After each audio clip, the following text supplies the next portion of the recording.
ನಮಸ್ಕಾರ ಸ್ನೇಹಿತರೆ.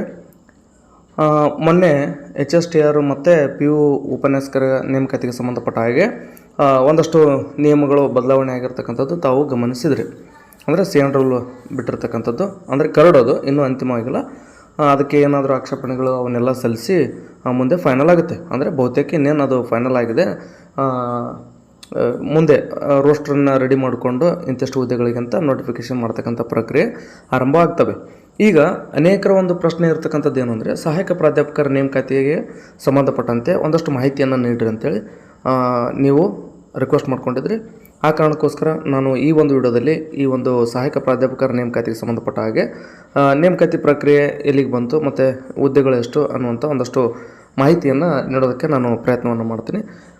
ನಾವು ವಿಡಿಯೋನ ಆರಂಭ ಮಾಡೋಣ. ಅದಕ್ಕೂ ಮುಂಚೆ ನೀವೇನಾದರೂ ನಮ್ಮ ಯೂಟ್ಯೂಬ್ ಚಾನಲ್ಗೆ ಸಬ್ಸ್ಕ್ರೈಬ್ ಮಾಡ್ಕೊಂಡಿಲ್ಲ ಅಂದರೆ ದಯವಿಟ್ಟು ಸಬ್ಸ್ಕ್ರೈಬ್ ಮಾಡ್ಕೊಳ್ಳಿ. ಬಹುತೇಕ ತಾವು ಎಲ್ಲರೂ ಕೂಡ ಇದನ್ನು ಗಮನಿಸಿರ್ತೀರಿ ಅಂತ ನಾನು ಭಾವಿಸಿದ್ದೀನಿ. ನೋಡಿ, ಬಹುತೇಕ ಇಲ್ಲಿ ಅತಿ ಹೆಚ್ಚು ಅನ್ನೋದಕ್ಕಿಂತ ಅಭ್ಯರ್ಥಿಗಳು ಅತಿ ಹೆಚ್ಚು ಕಾತರದಿಂದ ಕಾಯ್ತಿರ್ತಕ್ಕಂಥ ನೇಮಕಾತಿ ಅದು ಶಿಕ್ಷಕರ ನೇಮಕಾತಿ. ಶಾಲಾ ಶಿಕ್ಷಣ ಮತ್ತು ಸಾಕ್ಷರತೆ ಇಲಾಖೆ 24,214 ಇದೆ. ಇದನ್ನು ಬಿಟ್ಟರೆ ಈಗ ಅಂದರೆ ಅದೆಲ್ಲ ಬೇಡ, ಯಾಕಂದ್ರೆ ನಾವೀಗ ಸಹಾಯಕ ಪ್ರಾಧ್ಯಾಪಕರ ನೇಮಕಾತಿಗೆ ಸಂಬಂಧಪಟ್ಟಂತೆ ಮಾತಾಡಕತ್ತೀವಿ. ಅಂದರೆ ನಾವು ಅದಕ್ಕಷ್ಟೇ ವಿಚಾರ ಮಾಡೋದಾದರೆ ಇಲ್ಲಿ ನೋಡಿ, ಈ ಒಂದು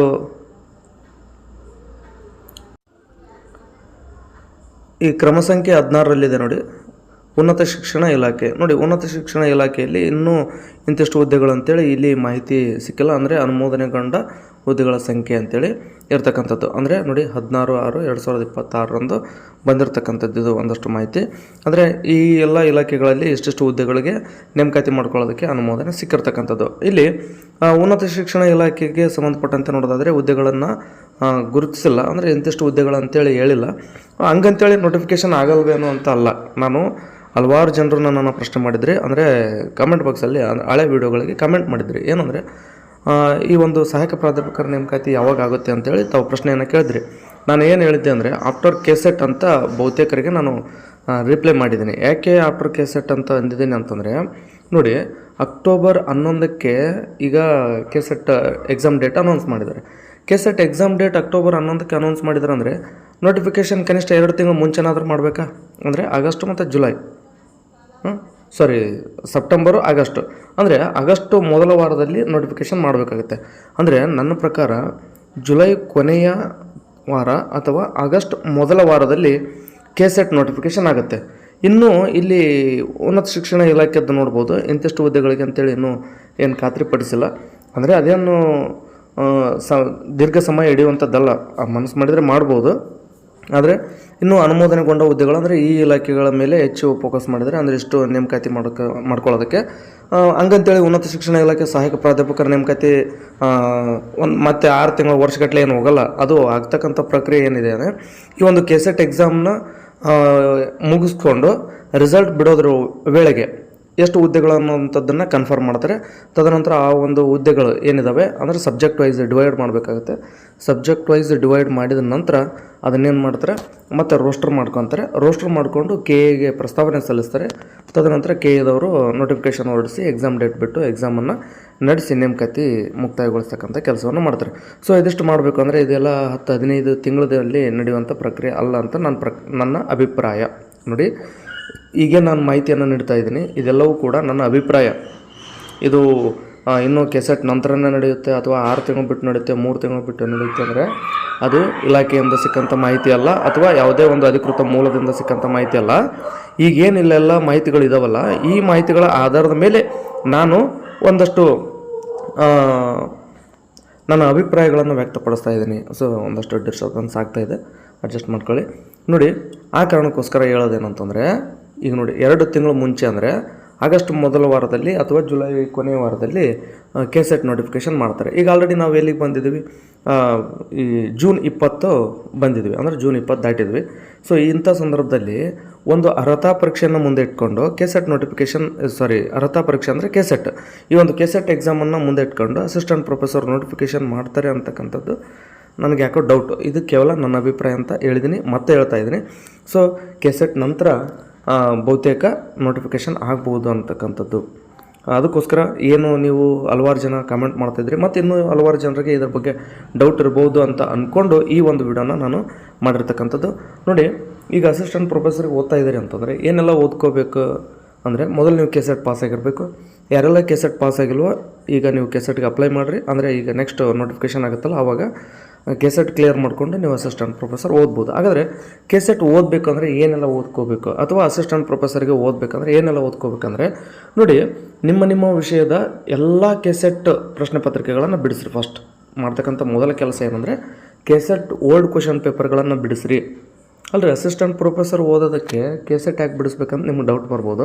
ಅಸಿಸ್ಟೆಂಟ್ ಪ್ರೊಫೆಸರ್ ನಿಮಗೆ 2 ಪೇಪರ್ಗಳು ಮಾತ್ರ ಸಿಗ್ತವೆ, 2016 ಮತ್ತು 2021-22. ಸೊ 2 ಕ್ವಶನ್ ಪೇಪರ್ ಸಿಗೋದ್ರಿಂದ ನಿಮ್ಮ ಸಬ್ಜೆಕ್ಟ್ ಏನಿದೆ ಕೆಸೆಟ್ ಅದು ಮತ್ತು ಅಸಿಸ್ಟೆಂಟ್ ಪ್ರೊಫೆಸರ್ದು 2 ಸಿಲೆಬಸ್ ಸೇಮ್ ಇರೋದ್ರಿಂದ ಬಹುತೇಕ ನಮ್ಮ ರಾಜ್ಯದ ಅಂದರೆ ಈ ಒಂದು ಕೆಸೆಟ್ ಎಕ್ಸಾಮ್ ಏನಿದೆ, ಈ ಕೆಸೆಟ್ ಎಕ್ಸಾಮ್ನ 2013 ಕ್ವಶನ್ ಪೇಪರಿಂದ ಹಿಡಿದು 2025 ಎಲ್ಲ ಪ್ರಶ್ನೆ ಪತ್ರಿಕೆಗಳನ್ನು ಸಿಗ್ತವೆ. ಅಂದರೆ ಎಲ್ಲ ಕ್ವಶನ್ ಪೇಪರ್ಗಳು ಸಿಗ್ತವೆ.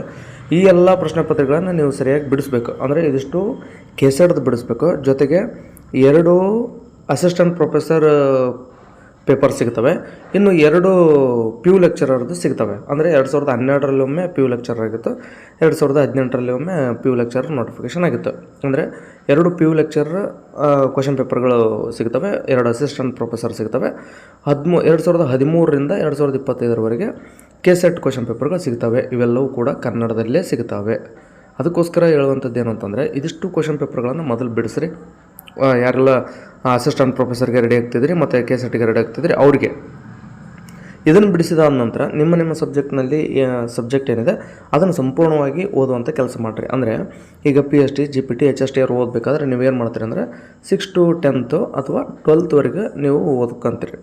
ಅದು ಈ ಒಂದು ಹಂತಕ್ಕೆ ಇರ್ತಕ್ಕಂಥದ್ದು. ಆದರೆ ಸಹಾಯಕ ಪ್ರಾಧ್ಯಾಪಕರು ಅಂತಕ್ಕಂಥದ್ದು ಅಥವಾ ಕೆಸೆಟ್ ಅಂತಕ್ಕಂಥದ್ದು ಉನ್ನತ ಶಿಕ್ಷಣ ಇಲಾಖೆಗೆ ಸಂಬಂಧಪಟ್ಟಿರೋದ್ರಿಂದ, ಅಂದರೆ ಈಗ ಡಿಗ್ರಿ ಸ್ಟೂಡೆಂಟ್ಸ್ಗೆ ನೀವು ಪಾಠ ಮಾಡಬೇಕಾಗಿರುತ್ತೆ. ಅದಕ್ಕೋಸ್ಕರ ಹೇಳೋದೇನಂತಂದರೆ, ನೀವು ಡಿಗ್ರಿ ಲೆವೆಲ್ಗೆ ಓದಬೇಕಾಗುತ್ತೆ. ಅಂದರೆ ತುಂಬ ಡೀಪಾಗಿ ಓದಬೇಕಾಗುತ್ತೆ. ಚೆನ್ನಾಗಿರ್ತಕ್ಕಂಥ ಒಂದು ಪುಸ್ತಕವನ್ನು ತೊಗೊಂಡು ನಿಮ್ಮ ಸಿಲೆಬಸ್ ಏನಿದೆ ಅದರ ಪ್ರಕಾರ ಓದುವಂಥ ಕೆಲಸವನ್ನು ಮಾಡಿರಿ. ಮತ್ತು ಓಲ್ಡ್ ಕ್ವಶನ್ ಪೇಪರ್ನ ಯಾವುದೇ ಕಾರಣಕ್ಕೂ ಮರಿಬೇಡ್ರಿ.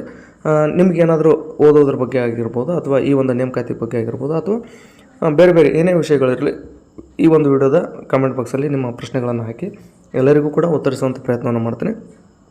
ನೇಮಕಾತಿ ಬಹುತೇಕ ನನ್ನ ಅಭಿಪ್ರಾಯದ ಪ್ರಕಾರ ಕೆಸೆಟ್ ನಂತರ ಆಗ್ಬೋದು ಅಷ್ಟೇ.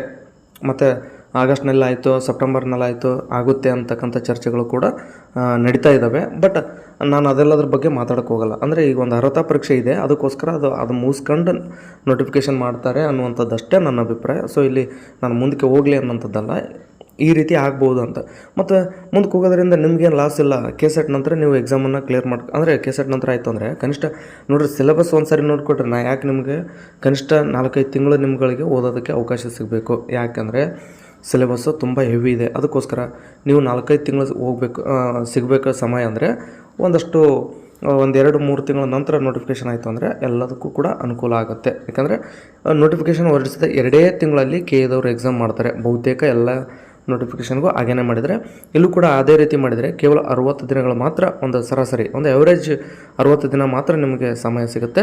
ಅದಕ್ಕೆ ನೋಟಿಫಿಕೇಷನ್ನೇ ಒಂದು 2.5-3 ತಿಂಗಳ ನಂತರ ಆಯಿತು ಅಂದರೆ ಅಲ್ಲಿ ಒಂದು 90 ದಿನ, ಮತ್ತು ನೋಟಿಫಿಕೇಷನ್ ಆದ ನಂತರ 2 ತಿಂಗಳು ಅಂತಂದರೆ ಹೆಚ್ಚು ಕಡಿಮೆ 150 ದಿನಗಳವರೆಗೆ ನಿಮಗೆ 120 ದಿನಗಳವರೆಗೆ